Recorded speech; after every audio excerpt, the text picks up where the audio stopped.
Hello guys, good morning, જય શ્રી કૃષ્ણ, જય દ્વારકાધીશ. કેમ છો બધા? અત્યારે વાગી ગયા છે સવારના 9 અને આપણે ઉઠ્યા ને લગભગ મોસ્ટ ઓફ બધું કામ પતાવી નાખ્યું છે. અને અત્યારે જો તમે સાંભળો ને તો અહીંયા બધે ચકલાનો કલરવ સંભળાય છે. જો તમે સાંભળો, અહીંયા આપણે નાનું અમથું બોક્સ બાંધ્યું હતું અહીંયા.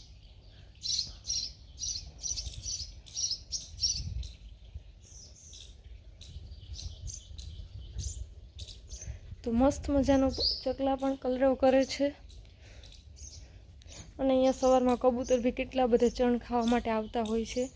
અને ગામડાની મજા કાંઈ આવી જ છે, કંઈક મસ્ત મજાની. ઉઠીએ ત્યારથી મગજ ફ્રેશ થઈ જાય. હાવ એટલું મસ્ત મજાનું વાતાવરણ હોય, ચારે બાજુ આવા ગ્રીનરી હોય, એટલા માટે કંઈક મજા અલગ જ હોય છે. અને આપણે અત્યારે જો હવે રોટલા બનાવવાના છે દેશી ચૂલા ઉપર, કારણ કે બીજું બધું મોસ્ટ ઓફ બધું કામ પતી ગયું છે. તો હવે રોટલા બનાવી નાખીએ અને પછી બધા ફેમિલીવાળા જમી લઈએ. અત્યારે 10:30 જેવો ટાઈમ થયો છે. આપણે રોટલા, શાક એવું બધું જ બનાવીને અમને ફ્રી થયા છે. અને મોસ્ટ ઓફ કામ જેમાં આળસ આવે ને એવું બધું જ કામ આપણે પતાવી નાખ્યું છે. હવે ખાલી કિચન ક્લીન કરવાનું અને વાસણ સાફ કરવાનું, બસ 2 જ બાકી છે. તો હમણાં કરી નાખીએ અને પછી ઘરે બધા જ આવી જાય એટલે પછી આપણે જમી લઈએ. એટલે પાછું એકવાર કિચન ક્લીન કરી નાખીએ એટલે બધું જ કામ ફ્રી થઈ જાય. પછી આપણે હું છે ને તમને અહીંયા બધું જ અમારે અહીંયા ઘઉં ને બાજરો ને એવું વાવેલું છે ને, તો બધું જ તમને આજે બતાવીશ. તો અત્યારે 12:30 જેવો ટાઈમ થયો છે અને આપણે હજી જમીને ફ્રી જ થયા છે. તો અત્યારે ઘરે તો કોઈ છે નહીં, ખેતરમાં કામ ચાલુ છે. એટલે જો હું તમને બતાવું કે શું કામ ચાલુ છે. આ જો અત્યારે પાણી ચાલુ છે આપણા ખેતરમાં, મસ્ત મજાનું પાણી ચાલુ છે. પછી અહીંયા જો આ બાજરો વાવેલો છે ને અહીંયા નીચે અહીંયા દેખાય છે ને ઘઉં છે. અને આ આપણું ખેતર છે, એકદમ ગ્રીનરી છે અને મસ્ત ઠંડુ ઠંડુ વાતાવરણ છે, કારણ કે અહીંયાથી પાણી ચાલુ છે એટલા માટે. તો હજુ તો ફ્રેશ જ થયા ત્યાંથી આ ખેતરનું કામ આવી ગયું છે. તો હજુ હોળી રમવાનું તો બંધ જ રહ્યું છે. તો થોડી વાર રહી અને હોળી રમીએ આપણે, અને પછી બપોરે થોડી વાર ફ્રી થઈને સૂઈ જઈએ. પછી પાછું રૂટીન કામ ચાલુ જ છે. આપણે છે ને ઘરનું કામ પતાવી થોડી વાર રેસ્ટ કરી લીધું અને પછી થોડી વાર હોળી રમી લીધી. અને હોળી રમી અને આપણે નાહી ધોઈ ફ્રેશ થઈ ગયા અને થોડી વાર આરામ કરતા હતા ને ત્યાં કંઈક અવાજ આવવા માંડ્યો. એટલે આપણે બહાર આવીને જોયું ને ત્યાં ઘઉં કાઢવા માટે મશીન આવેલું હતું. તો થોડી વાર ત્યાં જોયું, ત્યાં બેસા અને પછી હવે ઘરનું કામ થોડું ઘણું કર્યું અને હવે થોડું ઘણું કામ બાકી છે. અને આજે આપણે કંઈક નવીન રેસીપી બનાવવાની છે. તો જે હું તમે વિડીયોમાં આગળ બન્યા રહેજો, તમને એમાં બતાવીશ. અને આપણે નવીન રેસીપી બનાવવાની છે તો થોડી ઘણી વાર લાગે એમ છે.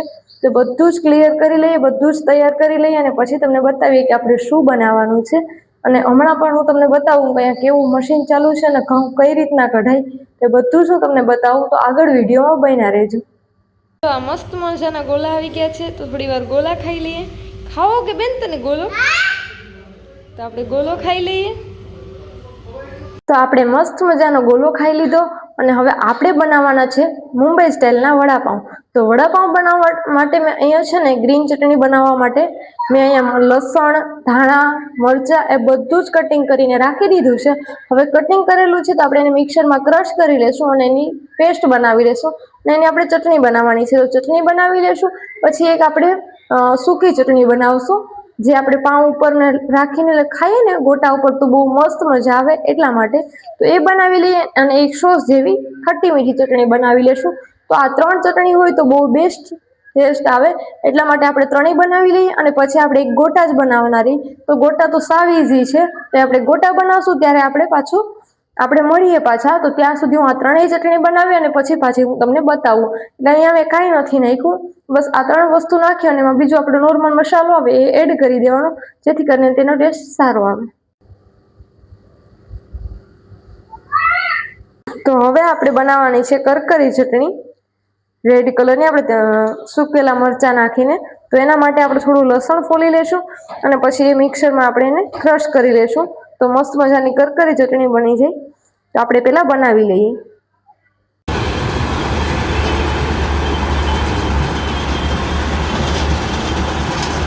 તો મસ્ત મજાનો મસાલો બનાવી લીધો, બેટર તૈયાર કરી લીધું અને આપણે તેલ પણ મૂકી દીધું.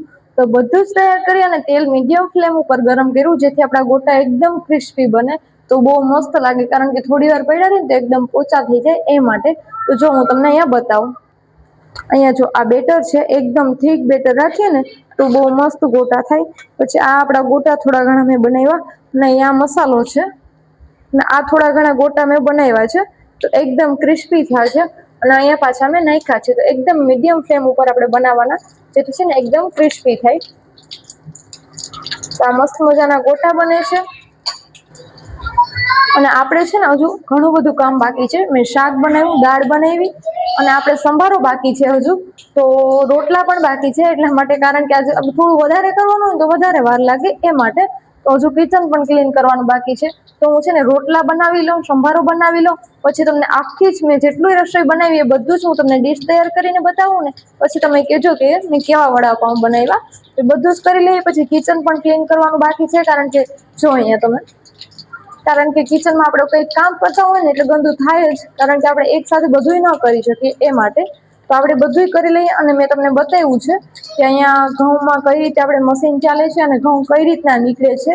કારણ કે અમે તો અહીંયા જે મશીન છે એને કટર કહીએ છીએ, પણ તમે શું કહો ને મને કોઈ આઈડિયા નથી. તો તમે તમારી રીતના સમજી લેજો. અને અહીંયા જો આપણા બેન આવ્યા છે. અમારા બેન થોડાક મસ્તી કરે છે અત્યારે, મસ્તીના મૂડમાં છે એટલે. તો કાંઈ વાંધો નહીં, આપણે અત્યારે બધું જ બનાવી લઈએ. કારણ કે વડાપાઉં ને એવું કંઈક બનાવવાનું નહીં, કારણ કે 3-4 પ્રકારની ચટણી હોય. પછી એના ગોટા તળવાના, મરચા તળવાના, હજુ મરચા તળવાના પણ બાકી છે. કીધું એટલે યાદ આવ્યું, બાકી ભૂલાઈ જાત. એટલે બધું કરી લઈએ અને પછી પાછી હું તમને ફૂલ ડીશ બનાવી અને તમને બતાવું કે મેં કેવા વડાપાઉં બનાવ્યા. અને પછી આપણે મળીએ પાછા. તો અહીંયા જો આપણા મસ્ત મજાના વડાપાઉં, ચટણી, મરચું બધું જ રેડી છે. આ જો શેકવાના બાકી છે, તો જસ્ટ તમને બતાવી દઉં. આ રીતના મેં બનાવ્યા છે. આ જો અહીંયા દાળ છે, અહીંયા ચટણી છે, આ બંને. અહીંયા આપણે આ રોટલા મેં બનાવેલા છે મસ્ત મજાના દેશી ચૂલા ઉપર. અને આમાં છે કેરીનું આથણ. બાકી બધું જ અહીંયા જમવાનું રેડી કરી લઈએ અને ચાલો આપણે જમવા બેસી જઈએ. નાળિયેર ખા, ચટણી બનાવવાની છે ને.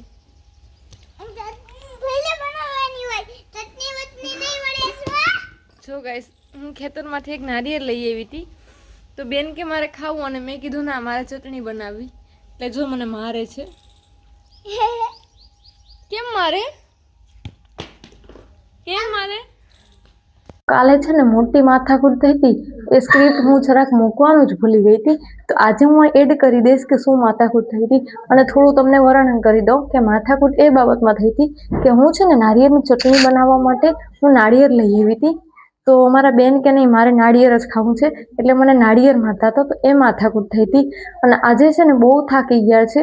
અને જો વિડીયો પૂરો થશે એટલે ત્યાં 9-10 જેવું થઈ જશે.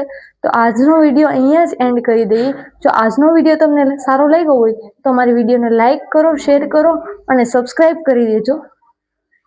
ગુડ નાઇટ, જય શ્રી કૃષ્ણ, જય દ્વારકા.